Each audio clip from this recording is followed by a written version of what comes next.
Bueno,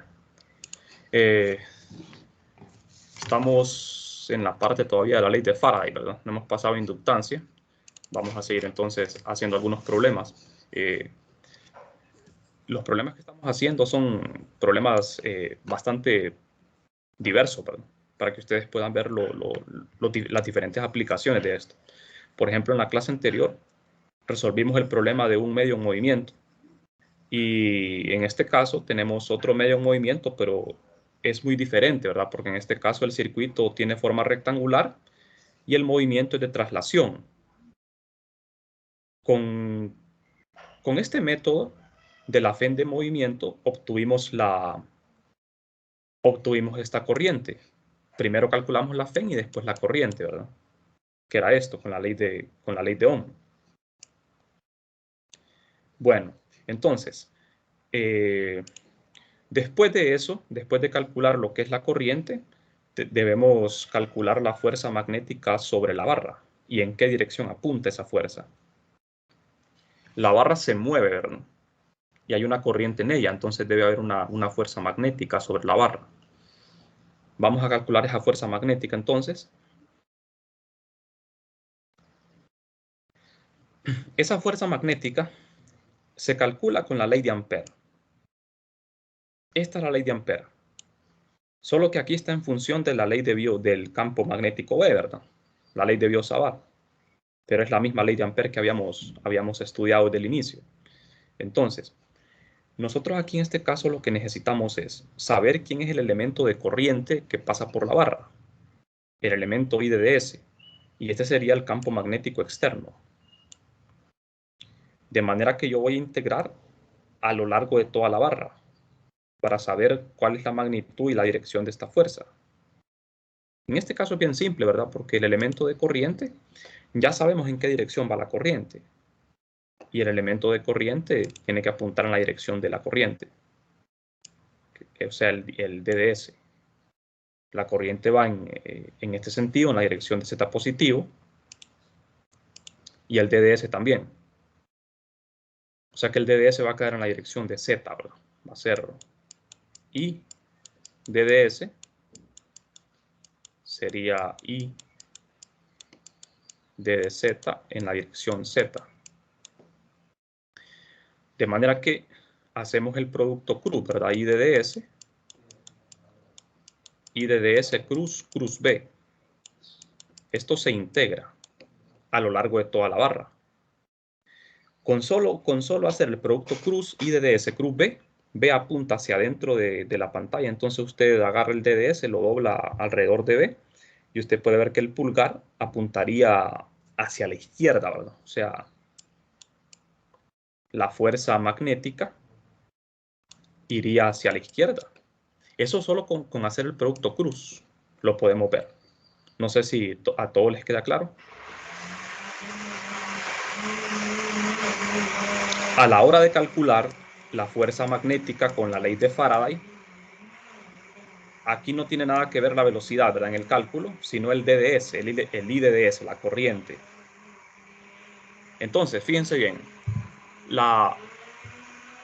entre esta varilla y los rieles no existe fricción, de manera que la varilla se desliza sin fricción, pero va a haber una fuerza magnética que va a estar frenando la varilla hasta que se detenga. Eso es lo que va a ocurrir, ¿verdad? Bueno, entonces, planteamos el DDS así, en la dirección de Z positivo. El campo magnético va en X negativo. Entonces, DDS cruz B, quedaría en la dirección de Y negativo. Estamos escribiendo todo esto en el sistema cartesiano, ¿verdad? Luego hacemos la integral a lo largo de toda la barra, de 0 a L. Sustituimos el producto cruz aquí en la integral. Recordando, ¿verdad?, que la corriente y el campo son constantes, lo podemos sacar. Y realizamos la integral. Aquí falta el signo menos. Al hacer la integral, esto quedaría L, ¿verdad? L. De manera que esta sería la fuerza. Esta sería la fuerza sobre la barra. Y como ustedes ven, ¿en qué dirección va? En la dirección de menos y, o sea, a la izquierda. O sea que esta fuerza va frenando la barra, ¿verdad? Bueno, es necesario reemplazar aquí la corriente porque ya la encontramos con la ley de Ohm. Sustituimos la corriente acá, en la fuerza. Al sustituir la corriente tenemos esto. La fuerza en función de la velocidad. Y el campo magnético, todavía faltaría simplificar más eso, ¿verdad? Porque aquí sería B al cuadrado. Entonces, como pueden ver ustedes en la figura, la fuerza apuntaría hacia la izquierda.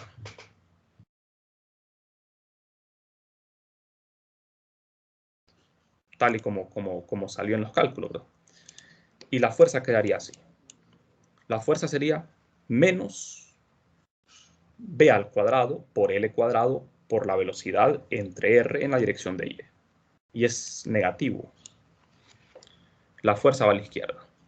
Bastante simple, ¿verdad? Hemos empleado la ley de Ampère. Ahora, vamos a ver la siguiente pregunta es, si la barra comienza con velocidad v sub 0 en el momento t igual a 0, la fuerza neta que actúa sobre la barra es la fuerza magnética. O sea, fuerza neta es el total. La fuerza total que actúa sobre la barra es la fuerza magnética, es la única fuerza, ¿verdad? Porque el peso lo ignoramos. La fricción se ignora. ¿Cuál es la velocidad? ¿Cuál es su velocidad en un momento posterior? Si la barra comienza con velocidad v sub 0, la velocidad inicial en t igual a 0, la fuerza neta que actúa es la fuerza magnética, ¿cuál es su velocidad en un momento posterior? En un momento posterior arbitrario, o sea, en un t arbitrario. ¿Cuál sería esa velocidad? Vamos a ver. Entonces, para poder hacer este cálculo, vamos a tener que utilizar la segunda ley de Newton, ¿verdad? Tenemos la aceleración como una derivada, así. Y la fuerza neta, jóvenes, la fuerza total es esta. Es la fuerza magnética. Pues sustituimos esto aquí en la fuerza neta. Toda la fuerza y la aceleración irían en la dirección de Y, ¿verdad? Entonces aquí resolvemos una ecuación diferencial. Resolvemos para B. Resolvemos la ecuación diferencial de acuerdo a las condiciones que se nos dan. La velocidad inicial en t igual a 0 es v sub 0 y en un t posterior es b. Resolvemos la ecuación. En el lado izquierdo tenemos un logaritmo y en el lado derecho tenemos esto multiplicado por t. Bueno, entonces ahora lo que hacemos es resolver una ecuación logarítmica. La resolvemos, despejamos para la velocidad en un tiempo posterior y el resultado sería este. Simple, ¿verdad? Segunda ley de Newton, resolvemos una ecuación diferencial. Y esta es la velocidad. La velocidad en un tiempo arbitrario. Como ven, la velocidad va disminuyendo exponencialmente con el tiempo. La velocidad hace esto, va disminuyendo exponencialmente con el tiempo. ¿Por qué? Porque va siendo frenada por la fuerza magnética, ¿verdad? Por eso va decayendo. La velocidad va a haber un momento en que se hace cero. ¿En dónde? Cuando t tiende a infinito, ¿verdad? Cuando t es infinito, eso se hace cero.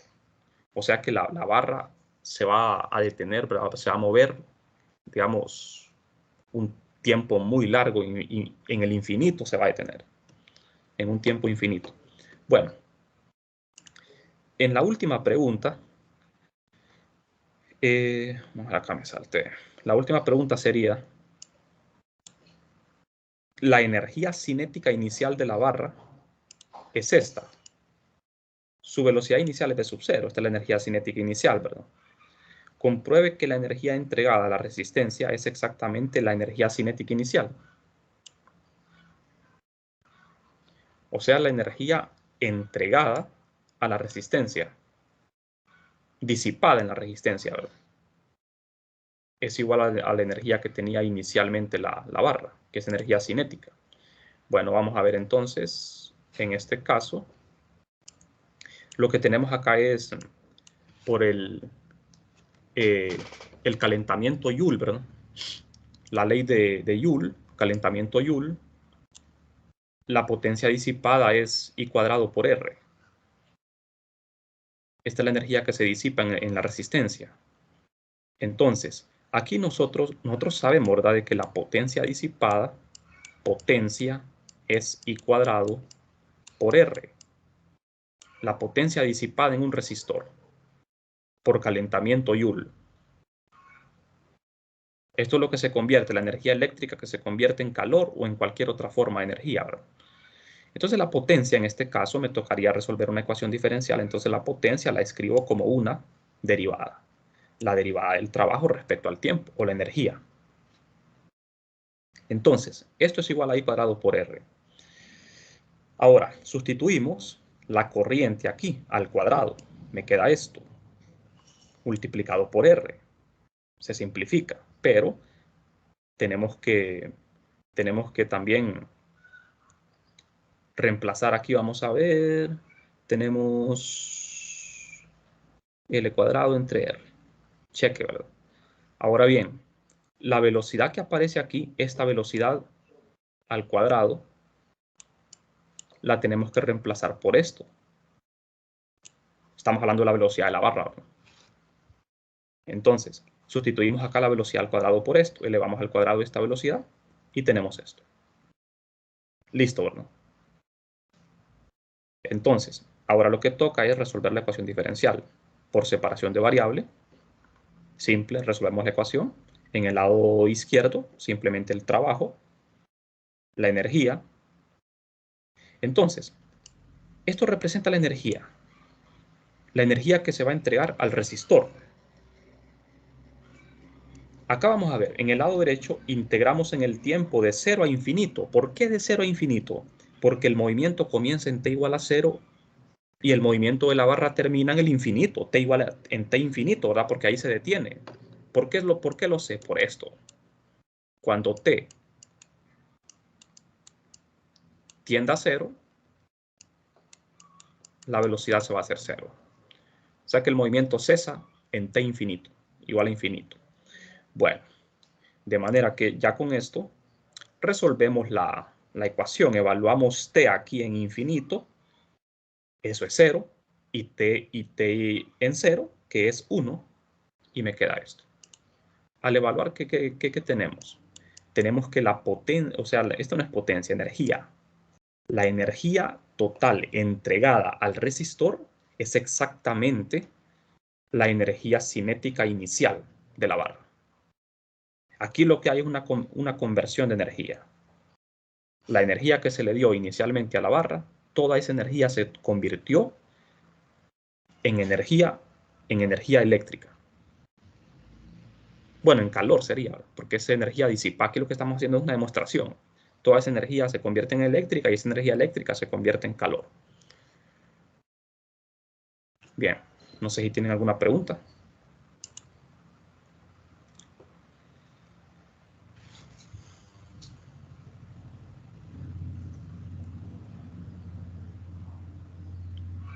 Bien, si no hay preguntas, entonces vamos a continuar. Vamos a ver otro problema. Vamos a revisar un ejercicio de la guía. Creo que a ustedes ya les mostré la guía. Ahora, no, permítanme. Vamos a ver problemas propuestos. Esta guía. Esta es la guía de los problemas propuestos. Esta ya está subida en el aula virtual. Aquí hay problemas, ¿verdad? De una gran diversidad. Hay problemas de libro, de texto. Al final, como pueden ver, del capítulo 17. Aquí en estos problemas hay problemas de dificultad baja, media y alta. Solo que aquí hay algunos problemas que tienen que ver con inductancia, ¿verdad? Que todavía no hemos visto ese tema. Algunos problemas son de inductancia. Y hay preguntas teóricas también. Y estos son los ejercicios extra. Entonces, vamos a resolver un problema de esta guía. Aquí, por ejemplo, este problema que acabamos de hacer es este. Aquí está en la guía. Vamos a resolver, vamos a ver, creo que es el problema número 1 de la guía. Este problema, que tiene que ver con un satélite. Entonces, vamos a ver.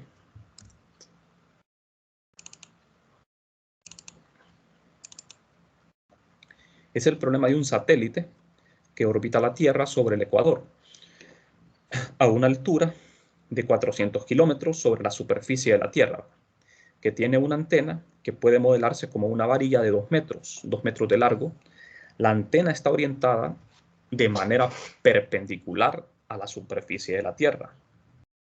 En el Ecuador, la inducción magnética de nuestro planeta es prácticamente horizontal, ¿verdad? En el Ecuador. Y tiene un valor de 8 por 10 a la menos 5 teslas. Ignore cualquier cambio en B debido a la altitud. Si la órbita es circular, determine la FEN inducida entre los extremos de la antena. Sugerencia: al ser un satélite de órbita baja, tiene una rapidez aproximada de 27.400 kilómetros por hora. Aquí en el problema me dan una información para que yo pueda calcular esta rapidez, pero esta sugerencia se agregó al problema para hacerlo más fácil. Ya me están dando la rapidez del satélite. Sin esta sugerencia, a mí me hubiese tocado encontrar la rapidez de órbita del satélite, haciendo uso de las leyes de Newton. Pero en este caso, ¿verdad?, el problema no sería tan complicado. Básicamente solo vamos a emplear la ley de Faraday. Entonces, vamos a ver, ¿qué es lo que se nos presenta aquí? Lo que tenemos es lo siguiente.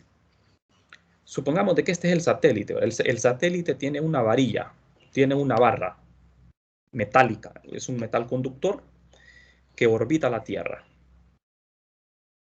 Entonces, la Tierra tiene un campo magnético, como un imán, en el interior, con el polo norte abajo y el polo sur arriba, de manera que las líneas de campo van en esta dirección, de abajo hacia arriba.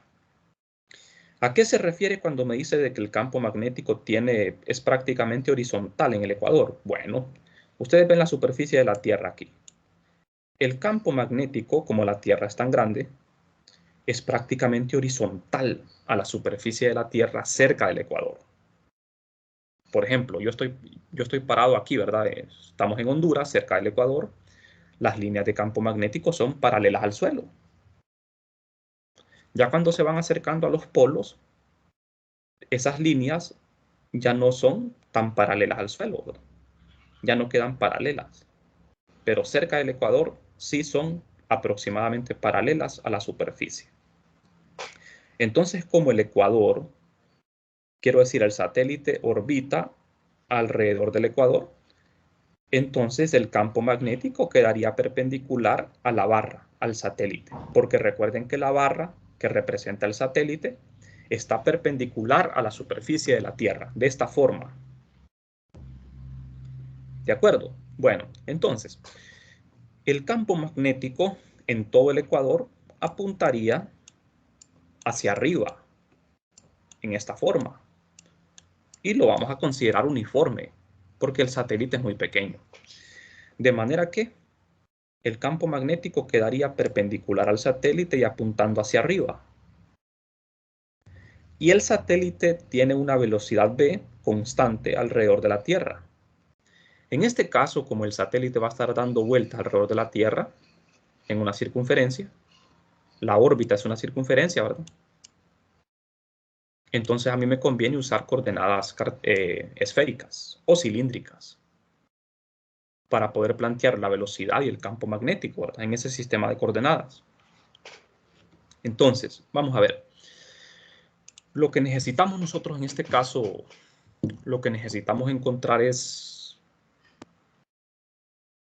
vamos a ver, necesitamos la FEN, determinar la FEN inducida entre los extremos de la antena. Y eso lo hacemos, ¿verdad?, con la ley de Faraday. Eso lo hacemos con la ley con la ley de Faraday. O con el campo eléctrico de movimiento, que en este caso sería más fácil, ¿verdad? Sería más simple con el campo eléctrico de movimiento porque hay un medio en movimiento. El medio, que es el satélite, está en movimiento. Entonces me conviene usar este método. B, cruz el campo magnético. Donde B sería la rapidez del satélite y este sería el campo magnético de la Tierra. ¿De acuerdo? Ya con este campo ya tendría la dirección de la corriente y de la FEN. Bueno, entonces vamos a ver. Aquí tengo el satélite, la barra, visto desde arriba. Si nosotros observamos la barra vista desde arriba, estaríamos viendo un campo magnético saliente de la pantalla. Este campo está saliendo de la pantalla. La barra tiene una longitud de 2 metros y tiene una velocidad que es perpendicular al campo magnético. Esta velocidad es tangencial a la Tierra. Es una velocidad que va en la dirección de phi. ¿De acuerdo? El ecuador, el plano del ecuador sería como el plano XY, ¿verdad? De manera que la barra se mueve en el plano XY con una velocidad en la dirección de phi positivo. Y el campo magnético apuntaría hacia arriba en la dirección de Z, Z positivo. Entonces, yo voy a emplear el campo eléctrico de movimiento, la FEN de movimiento, campo de movimiento. El campo de movimiento es este. La velocidad cruza el campo magnético. Aquí la velocidad es la velocidad de la barra y el campo magnético de la Tierra. Entonces, bastante simple el cálculo. Veamos. La velocidad ya me la dan en el problema, ¿verdad? Me dicen que la velocidad del satélite es de 27.400 kilómetros por hora. Solo tenemos que agregarle la dirección. Esa velocidad es constante. Y el campo magnético también ya está dado. Es de 8 por 10 a la menos 5 teslas. Es un campo bien débil, ¿verdad? Bueno, entonces, la velocidad va en la dirección de phi positivo. Lo puedo escribir en notación científica, así. Y lo pasamos a metros por segundo. 7.6 por 10 a la 3 metros por segundo. Y el campo magnético va en la dirección Z positivo. En teslas. Bueno, entonces, hacemos el producto cruz, ¿verdad? Para obtener el campo magnético, quiero decir el campo eléctrico de movimiento. Solo que hay que plantear el DDS, bueno, pero eso para después. Hacemos primero el producto cruz. La velocidad va en phi positivo y el campo en z positivo. Phi cruz z es ρ positivo. Aquí tanto la magnitud de la velocidad como el campo son constantes. Bueno, entonces la FEN de movimiento es esto, este integral que se hace a lo largo de la barra, de 0 a L. L es la longitud de la barra. El DDS es un elemento de línea a lo largo de la barra, del elemento que se está moviendo. Tomamos ese elemento a lo largo de ρ positivo, de manera que ρ.ρ es 1. Integramos de 0 a L. Me queda esto. La velocidad por el campo por L. Simple, ¿verdad? Eso es la FEN. Bastante sencillo. Bueno, entonces la FEN quedaría así. Y la corriente lleva la dirección del campo, o sea que la dirección de la corriente en ese satélite iría hacia afuera de la Tierra, apuntando hacia afuera. Si vemos la figura, en este satélite se va a producir una corriente en esta dirección, en la dirección de ρ positivo. Aquí estamos colocando el origen en el centro de la Tierra, ¿verdad? El origen de coordenadas. El plano XY sería el plano ecuatorial. Ahora, jóvenes, pero como esto es una barra, no es un circuito completo, es una barra. Aquí, ¿qué va a pasar, creen ustedes, después de un tiempo en ese satélite? ¿Qué pasaría después de un cierto tiempo?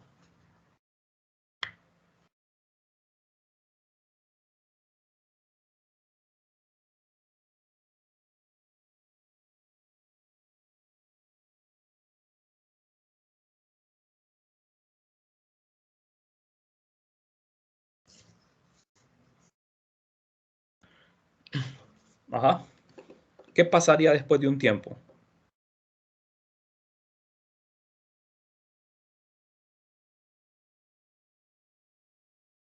¿Qué pasaría con la corriente, jóvenes? Esto no es un circuito completo, solo es una barra. Entonces, ¿qué pasaría?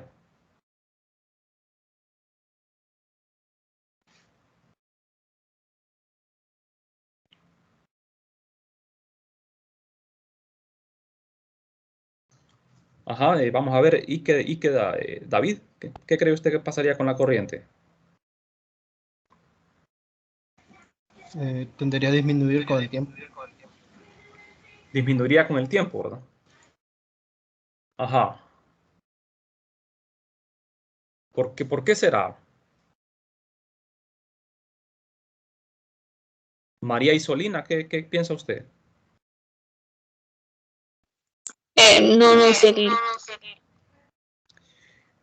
Vamos a ver, como esta es una barra, es un conductor, ¿verdad? Aquí en la vida real pasaría eso, ¿verdad? Que se va a producir una corriente. Esa corriente, que es movimiento de electrones, ¿verdad? Se van a acumular en un extremo.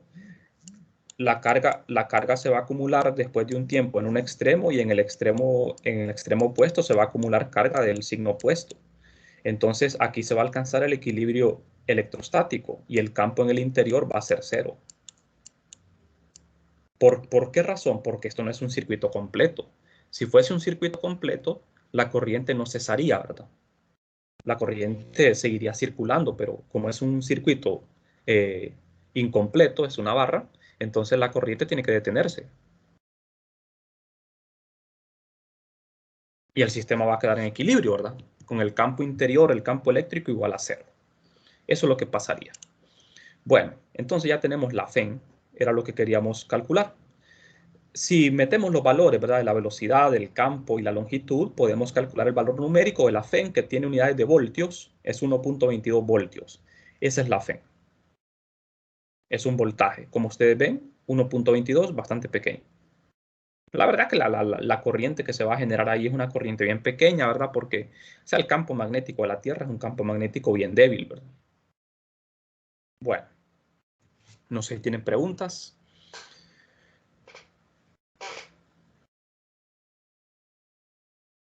En este tipo de problemas, jóvenes, así como este que acabamos de hacer, aquí no podríamos emplear el método de la ley de Faraday en forma general porque el flujo no lo podríamos calcular porque no existe una superficie, ¿verdad? Que está siendo atravesada por el campo. No hay superficie. Si fuese un circuito completo, como un cuadrado o un círculo, ahí sí. Pero en este caso no se puede porque no hay una superficie que está siendo atravesada por un flujo.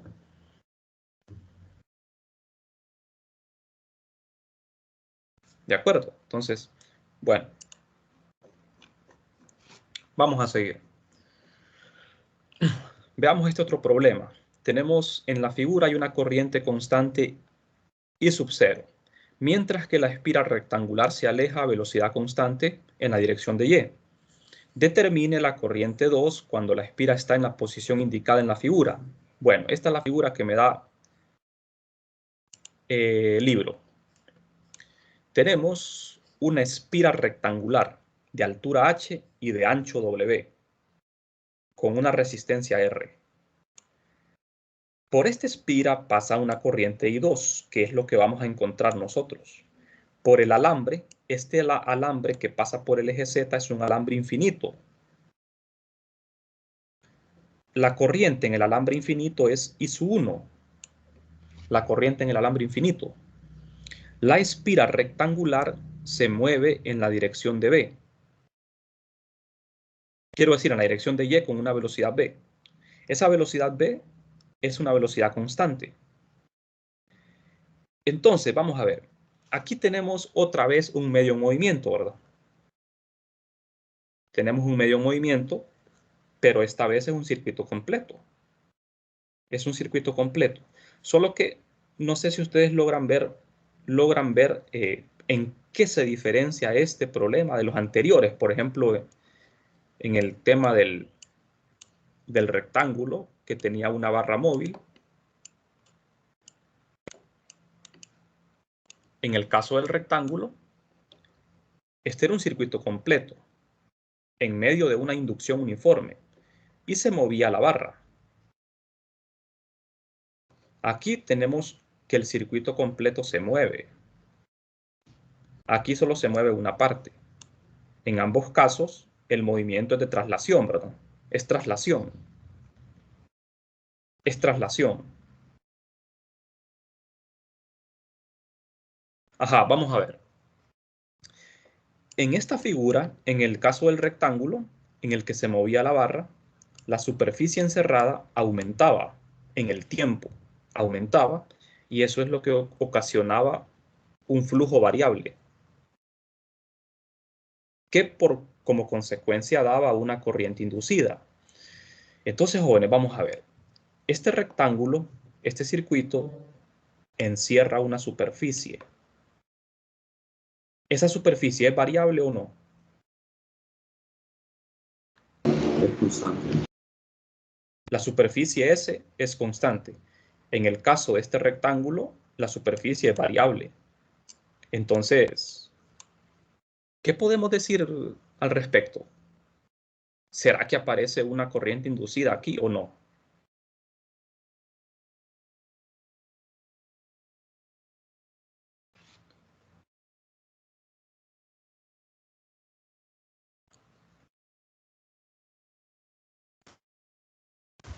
Va disminuyendo el flujo de acuerdo se aleja de la barra.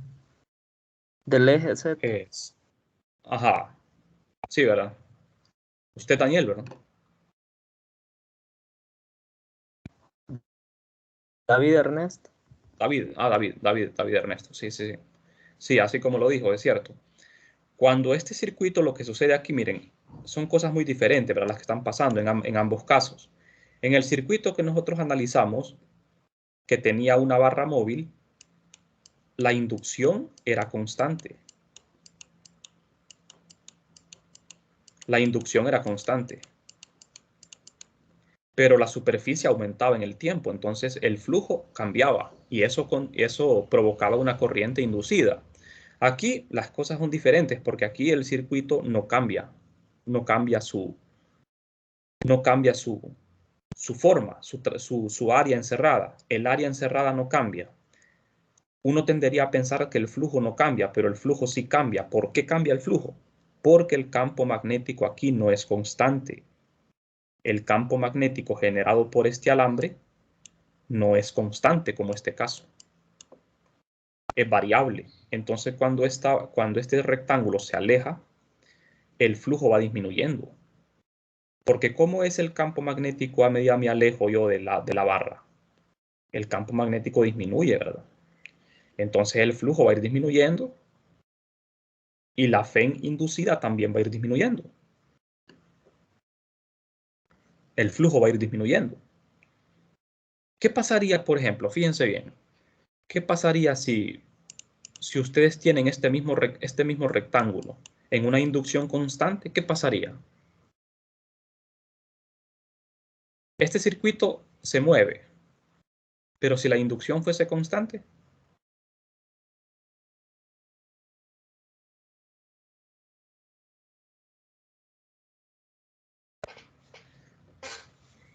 no aparecería corriente inducida, ¿verdad? Porque el flujo no cambiaría con el tiempo.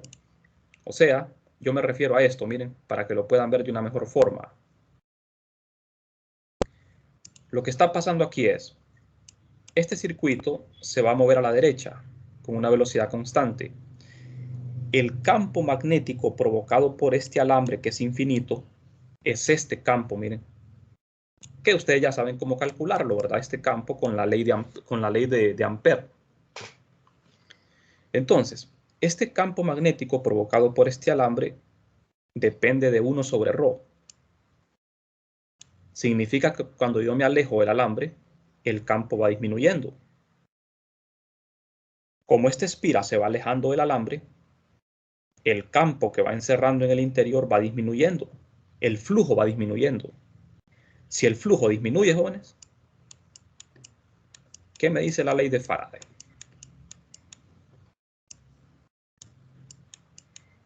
Si el flujo disminuye, la derivada negativa, ¿verdad? La FEN sería positiva, bueno, pero no importa tanto el signo. Lo importante aquí es saber que el flujo cambia. Si el flujo cambia con el tiempo, la derivada no es cero. Ahora, si el flujo se mantiene constante en el tiempo, la derivada es cero y no hay corriente inducida. Entonces, si este campo magnético fuese constante y esta espira se mueve, el flujo sería constante y no habría una FEN. ¿Estamos? En este caso existe FEN porque el campo magnético es variable. Ese campo magnético va variando con la distancia. Estamos, ¿verdad? O sea, hay un flujo magnético variable. Entonces, lo que hacemos acá nosotros es, para calcular esta corriente I sub 2, la corriente inducida, aplicar la ley de Faraday en la forma general. También lo podemos hacer con los dos métodos, ¿verdad? Aplicamos la ley de Faraday, tenemos la superficie encerrada y el diferencial de área. Este diferencial de área lo colocamos aquí, ¿verdad? En esta área. Y vamos a definir ese diferencial de área en el mismo sentido de B. De manera que la circulación sobre esta trayectoria la vamos a elegir en sentido horario para que el diferencial de área apunte hacia adentro, en la dirección de phi positivo. Eso es para no tener que ir cargando un signo menos, ¿verdad? En la integral, cuando hagamos el producto punto con el campo. Bien, entonces, veamos.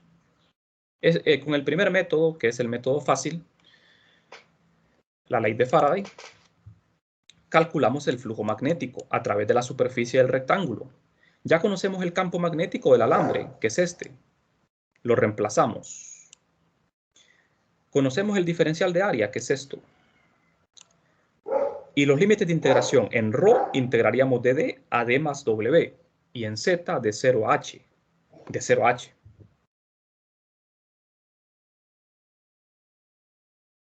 Así sería, ¿verdad? Bueno, entonces, la integral es bastante sencilla. En Z la integral da H. Eso se saca del integrando.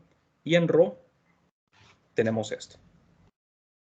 Integramos d de ρ entre ρ de D a D más W. Así de simple. De manera que la integral queda así. Me queda un logaritmo natural. Ahora, este es el flujo. Este es el flujo magnético. Como ven, el flujo magnético, como ustedes ven acá, pareciera que fuera constante, ¿verdad? El flujo, porque no depende del tiempo. Pero fíjense bien aquí. ¿Quiénes son constantes aquí? Mu sub 0, la corriente, H es constante, 2pi es constante, W es constante, pero esta D no es, vamos a ver, D no es constante. D no es constante. No sé si todos logran ver eso. Aquí D es una variable. Fíjense bien. D, jóvenes, es la separación del alambre a un extremo, al extremo izquierdo del rectángulo. Esta D es variable, porque cuando esta espira se mueve a la derecha, D va cambiando. W es constante porque es el ancho y H es constante. Entonces, esa D es variable. En vez de D pudimos haber puesto Y para ser más explícitos en eso, ¿verdad? Entonces, D es variable, cambia con el tiempo. Entonces, el flujo, claro que es variable, va a cambiar con el tiempo. Cuando derivo con respecto al tiempo ese flujo, tengo que derivar con respecto a D, la variable D. Esta variable D que aparece en el logaritmo. Entonces, derivamos con respecto a D. Usamos la ley de los logaritmos para escribir este logaritmo así, que es más fácil. Derivamos con respecto a D. La derivada de D con respecto al tiempo es la velocidad, justamente la velocidad de la barra, que es constante. ¿De acuerdo? Es la velocidad. Entonces, tenemos la FEN, ya, ¿verdad? Simplificamos. Cancelamos aquí D. Cancelamos D. Y me queda esto. Hemos encontrado la fe. Bueno, como ustedes ven, ya hemos hecho una gran variedad de problemas, ¿verdad? Problemas donde se presentan situaciones muy diferentes. Ya ustedes tienen un panorama más amplio, ¿verdad? De cómo es que se aplica esto de la ley de Faraday. Bueno, entonces ya tenemos la fe. Me queda en función de la velocidad y de D. Aquí D queda como variable. Bueno, aquí D es una constante, ¿verdad? Porque es la separación en ese preciso instante de tiempo. Entonces, ya con la FEN, yo puedo obtener la corriente haciendo uso de la ley de Ohm en el resistor, ¿verdad? Despejo para la corriente otra vez. Y tenemos la corriente I2. Esta sería la corriente. Como les mencionaba, ¿verdad? Que lo complicado de emplear este método es que yo tengo que usar la ley de Lenz para poder saber cuál es la dirección de la corriente, porque como la corriente es un escalar, aquí el signo no significa una dirección, ¿verdad? Porque la corriente no es vector. Entonces yo tengo que usar la ley de Lenz para poder averiguar cuál es la dirección de la corriente. Entonces, es simple, la verdad. En algunos casos la ley de Lenz es bastante simple, porque como ustedes ven, cuando esta espira se mueve a la derecha, el flujo va disminuyendo, pero el flujo siempre está entrando, el campo siempre está entrando a la pantalla. De manera que la dirección de la corriente inducida va a ser en sentido antihorario. ¿Por qué en sentido antihorario? Porque en sentido antihorario, el campo magnético creado por la espira iría saliendo de la pantalla, oponiéndose al campo magnético externo. ¿De acuerdo? O sea que aquí el dibujo de la corriente está bien. La corriente sería en sentido antihorario, en contra de las manecillas del reloj. Así sería la dirección de la corriente. ¿Estamos? Bien. No sé si tienen preguntas.